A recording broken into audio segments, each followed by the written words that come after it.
Les trois petits inventeurs et le grand vent farceur.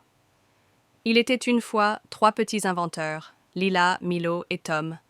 Ils vivaient dans un village où le vent soufflait souvent, parfois si fort qu'il renversait les chapeaux et faisait s'envoler les feuilles de papier. Un jour, ils décidèrent de construire chacun leur propre abri pour travailler sur leurs inventions à l'abri du vent. L'abri de Lila, la cabane en carton. Lila adorait les choses simples. Elle construisit une cabane en carton qu'elle décora avec des dessins colorés. C'était rapide, mais pas très solide. Le grand vent farceur arriva. Pfff.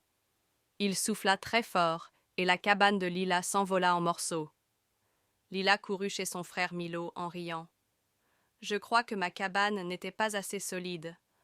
L'abri de Milo, la maison en bois Milo, lui, était plus patient. Il construisit une petite maison en bois avec des planches bien alignées. Elle était charmante et un peu plus robuste. Mais le grand vent farceur revint. Il souffla encore plus fort. Les planches tremblèrent et la maison de Milo finit par s'écrouler. Milo et Lila se réfugièrent alors chez leur frère Tom. Le vent est vraiment farceur aujourd'hui, dit Milo. L'abri de Tom, le dôme en verre. Tom était le plus réfléchi des trois. Il prit le temps d'observer le vent et de réfléchir à une idée. Il construisit un grand dôme en verre renforcé, inspiré des serres de jardin. Le dôme laissait passer la lumière, bloquait le vent et était ancré solidement au sol.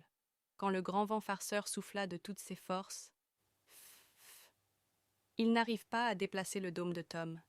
Lila et Milo, impressionnés, demandèrent à Tom « Comment as-tu fait ?» Tom sourit. « Je me suis inspiré de la nature.